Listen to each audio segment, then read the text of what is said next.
嗨，大家好，我是探评书。今天是2025年10月15号，这一期咱们继续胡聊胡适、胡指、胡威，还有胡一金老师啊。今天这个胡适又大涨啊。财联社10月15日电，市场探底回升，沪指涨超1%，重回3900点。创业板指数探底回升，涨超2%。截至收盘沪指涨了是1.22%。深成指涨1.73%，创业板指数涨2.36%，这涨幅都不错啊。唯一遗憾的是就是沪深两市成交额只有2万亿出点头，也就是这个是个缩量上涨，比上个交易日少了5000多亿。也就是说掉到2万亿以内，就说明这个现在资金都开始越来越小心，至少说明这个就是不怎么活跃了，有的被套住了就不动了有的这个出去的资金就不愿意进来了，收手了，见好就收所以它成交量就下来了。总之2万亿以内就标志这个胡适不再活跃，就有点危险。主要看明天或者是就连续3个交易日，如果都是这样缩量，那就是风险来了。今天是个普涨格局对这个金融消费者来说至少回来了一些。全市场超过4300只上涨只有不到1000只下跌。这个10月份明显的这个指数这个震荡更加剧烈，眼看着指数已经到了3900点上方，但是这个金融消费者的账户恐怕瘪了不少，就是他们的账户并没有回到3900点。指数反攻站上了3900点，但是金融消费者并不开心。今天盘中又有一只股票想上演那个天价订单传闻。10月15日午后，三花智控A 股直线拉升，盘中触及涨停。与此同时，三花智控港股也同步拉升，盘中一度涨超13%。截至14时14分，三花智控 A 股报 44.18 元每股，港股报 38.88 港元每股。那这个为什么它突然就拉涨停呢？突发异动背后是一则关于特斯拉机器人巨额订单的市场传闻。今日市场有传闻称说，特斯拉已向中国供应商三花智控下达了价值 6.85 亿美元的这个就是机器人订单。对此，21世纪财经记者以投资者身份致电三花智控证券部，工作人员表示公司已经注意到该传闻，公司内部正在紧急核实，若消息不实，将通过官方渠道辟谣。当前与特斯拉合作进展顺利，但具体细节因保密协议暂无法披露。值得注意的是，这已不是市场第一次流传三花智控与特斯拉在机器人领域的合作类似的天价订单。消息早在今年9月就已有传播，但一直未获证实。不太清楚这个三花智控跟机器人有什么关系但是这个银河证券分析指出他说三花智控深度绑定特斯拉，是其人形机器人执行器的总成的主力供应商。随着特斯拉机器人逐步实现量产，公司相关业务收入有望快速增长。总之是靠着跟特斯拉的这个天价订单这个传闻这个三花智控的股价也是上下飞舞实际上这个更详细一点的报道是什么呢？什么传闻呢？实际上就是有人在海外的社交媒体上放了一个消息，也不是什么大的媒体我也看了一下，现在海外的这个社交媒体上传言是国内传出来的谣言被包装，也就是这个报道没有源头然后被包装在海外就是那个推特上面发出来了。这个叫什么谣言这个新形式，以往都是小道消息叫什么出口转内销，它这个也是，它这叫谣言出口转内销，对吧？一个天价订单就能把一只股票拉涨停。关于胡适我们看看专家是怎么说的。这个李迅雷他跟这个王博明两个人做了一个访谈节目，就的这个胡适谈到了这个储蓄搬家等等。大家看视频我们中国人呢，这个长期以来这个投资股票呢，更喜欢讲故事，不大喜欢讲估值这是我们的新兴市场股市的一个特色。用资本市场去动员储蓄，现在我觉得确实一个很好的机会。咱们现在私营部门吧，储蓄金额已经到161万亿了，疫情前19年才70多万亿，你估计能动员出来多少资金搬家，能搬到资本市场这边来？我觉得还是有限的啊。当然，具体数据很难估算。我大概算过，160万亿里面有120万亿是定期存款，有40万亿呢是活期存款。这些钱的话呢，我不知道它的结构，但是呢，有相当一部分应该是老百姓的养命钱。这些钱的话，还是厌恶风险的。即便是认为存款利率太低了。它可以转向买债券、买理财产品。银行存款已经到了一个1时代了，现在10年期国债收益率也大概只有1.7%左右嘛，所以在这种情况下面，要大规模的搬到股市，我觉得可能性并不大，不太可能。我看见一个国际的这个投行一个报告，他们认为可能会搬个不到10万亿这么一个规模这个是一个潜力但是这个潜力能不能变成一个现实这个恐怕还是要再观察。那么还有一个指标的话呢，我建议可以关注一下证券公司的保证金余额那么目前来讲大概4万多亿，并不高，所以我觉得我们对于这个市场的分析就还是要从多个角度去看，不能够一厢情愿说这个只要牛市来了这个资金是不缺的但是确实来看，就是大家的信心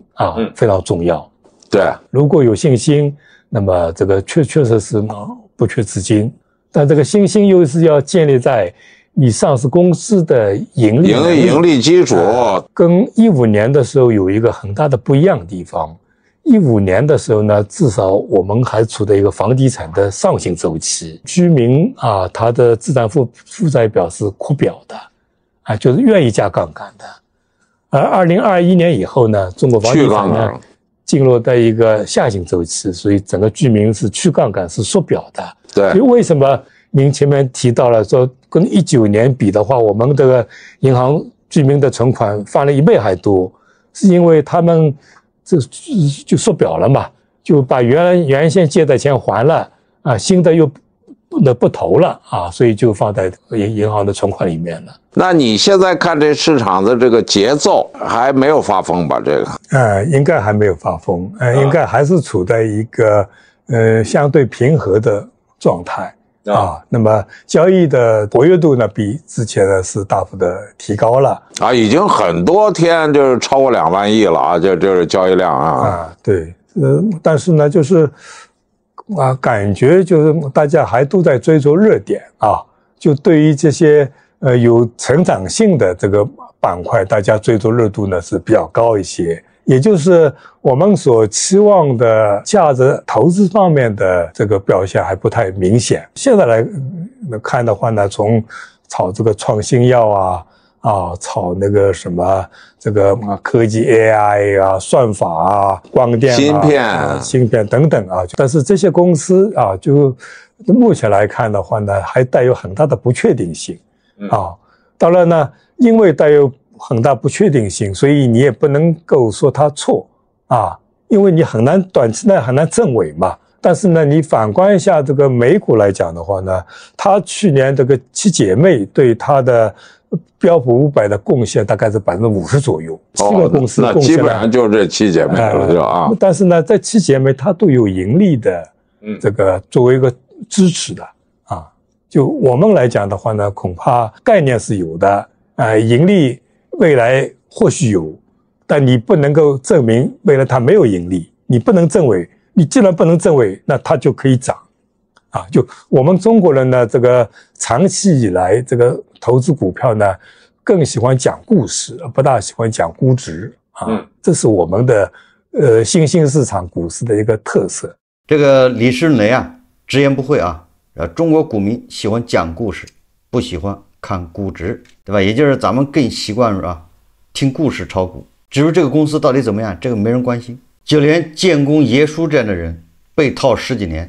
他都要靠坚持听故事什么那个建工股票啊，又是什么黄金啊，又是这个又是那个，反正他也听故事，这就造成了咱们的胡适啊，这个上市公司喜欢编故事，而这个金融消费者也喜欢听故事，大家自得其乐，各取所需。关于这个胡适啊，咱们只聊这么多，咱们再看看这个胡锡进老师。这个胡锡进老师啊，他昨天啊，他不是在微博上发了一个，就是他要建议啊，在宪法秩序下的这个宽松，或者叫自由，也就是胡锡进老师他不是嫌这个网上现在明星啊，这些什么大 V 是等等啊都不敢说话了，咱们节目已经聊过了，对吧？这个实际上是胡锡进老师啊前几年啊所乐此不疲的，对吧？跟这个加特老师啊，还跟那个一些其他的这些左派旗手啊，这个头部这个左派啊，这些所有的爱国正能量啊，联手最喜欢做的事情，给其他的啊，只要声音不同的人扣帽子、打棍子、上纲上线，直到啊把这些人都打哑火了。这些人呢退网，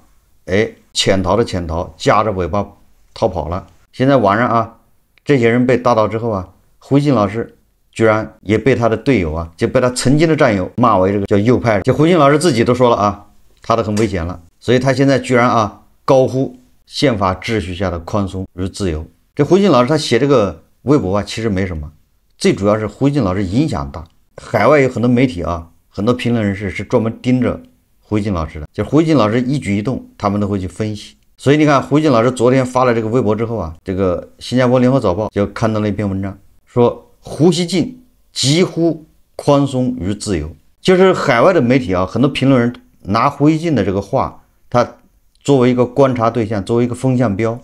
胡锡进说这个是不是就表明了这个风向要发生变化？这在社交媒体上十分活跃的中国媒体人，环球时报前总编辑胡锡进本周一就10月13号发文吐槽高压的网络舆论环境，呼吁维护宪法秩序下的宽松与自由，吸引了很多眼球。这个他在里面对胡锡进的这些评价咱就不说了，我们只说他这个联合早报说的比较有意思的地方啊。文章说啊，这其实是胡锡进时隔1周2度发文呼吁推进宽松和自由了。他是上周一6日，他在社媒发表近2000字长文，痛批官僚主义和形式主义让宪法秩序下的宽松和自由受到损害。他还指出口罩期间中国加强社会基层的管控，但现在情况变了，说一些地方却出现管制思维的惯性，对基层社会多元的不规则和小问题失去了容忍度。这个文章我在节目里面也介绍过。胡锡进的这篇文章啊，在微博上是没有的。第二篇文章在微博上发了。这个联合早报说啊，他说胡锡进这番疾呼正值大国进一步收紧互联网空间。最近一些非政治领域的头部网红在官方新一轮行动下被封号或限制，外界对这些账号中招的原因有各种解读，但有一点可以肯定，网络言论的红线正被重新定义，网络舆论的管控力度也在升级，而且什么能说什么不能说变得更加模糊和不可预测。这个大国网络言论空间在2000年初较为宽松，但过去10多年，在国家安全、社会稳定等种种考量下，伴随着网络管理技术升级，言论环境加速收紧，自由派的声音几乎销声匿迹，舆论被来自意识形态光谱另一端的声音占据，左倾成为惯性，稍不谨慎就会被上纲上线，反动卖国、崇洋媚外、境外势力等帽子接踵而来，所以很多人就干脆沉默了。这个都是托胡锡进老师的福啊，对吧？胡锡进老师在这一块那是立下了汗马功劳。这胡锡进老师现在装作没事人了，居然扭脸说怎么都不说话了呢？大家怎么都沉默了呢？他现在跳出来装无辜。他说这个我想起了那个恒大的前首席经济学家任泽平老师。当然任泽平老师跟那个东方港湾的那个但斌两个人发生争执，对吧？对那个资本市场的看法不一致的时候，任泽斌老师啊，毫不犹豫地举起了爱国大棒。大家还记得这个事吧？也就是说啊，这个爱国大棒啊，你挥向谁，谁也扛不住啊，对吧？你只要说不好，你只要批评，那肯定就是不爱国啊，对吧？那你就是大侄子，那你就是什么？这个都是啊，胡锡进老师他的杰作啊，他推波助澜，兴风作浪。文章说啊，不过胡锡进担忧的群体性晋升，也只是大国社会屈原的一个切面，在于互联网平行的现实生活里，紧张敏感的氛围近年来也更加突出，例子层出不穷。这个我想啊，很多人你关心一下自己身边你就知道了，尤其是很多啊，有些职务的有编制的，这些人说话越来越小心谨慎。这个文章说啊，他说中国高校这几年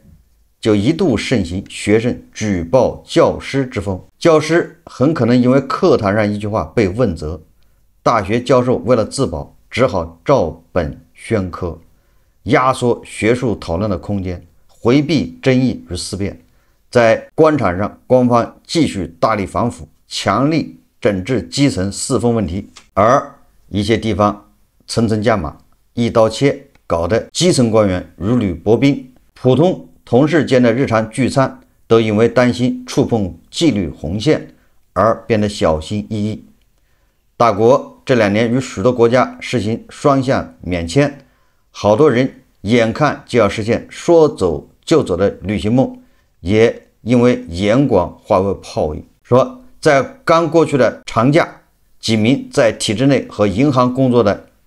大国朋友都私下抱怨，因护照啊被要求上缴，想出国太难了。这个啊，外媒啊还是了解胡锡进老师啊，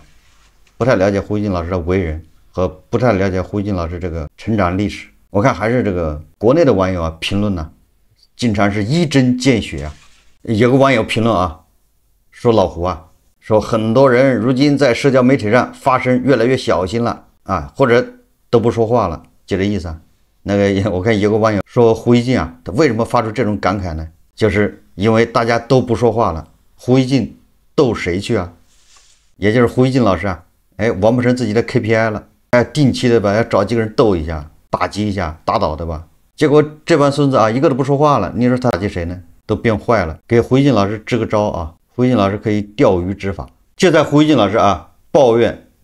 别人都不发声的时候，我看胡锡进老师啊，针对这个他的老朋友巴铁还有这个阿铁或者是塔铁之间闹得不愉快，之间这个大打出手啊，也是罕见的啊，保持了沉默。我到现在都没看到胡锡进老师的评论，尤其是啊这个巴铁啊，居然在那个埃及和平峰会上跟这个美帝啊那个特朗普眉来眼去，叔叔能忍啊，婶婶忍不了啊，非常之肉麻呀。这个巴铁的总理啊情绪激动，说啊，若非特朗普和他出色的团队在那4天里及时介入，印度与巴基斯坦或许已失控，全面开战。两国都是核武国家，没有人能够确定这一战之后谁能活着讲述结果。然后他肉麻的说啊，说历史必将在黄金字里记录您，也说的特朗普啊，愿上帝赐您长寿，为世界继续服务。作为胡锡进老师的老铁，居然跟胡锡进老师的老对头特朗普两人搞到一起去了，眉来眼去，勾肩搭背的，这叫什么事啊？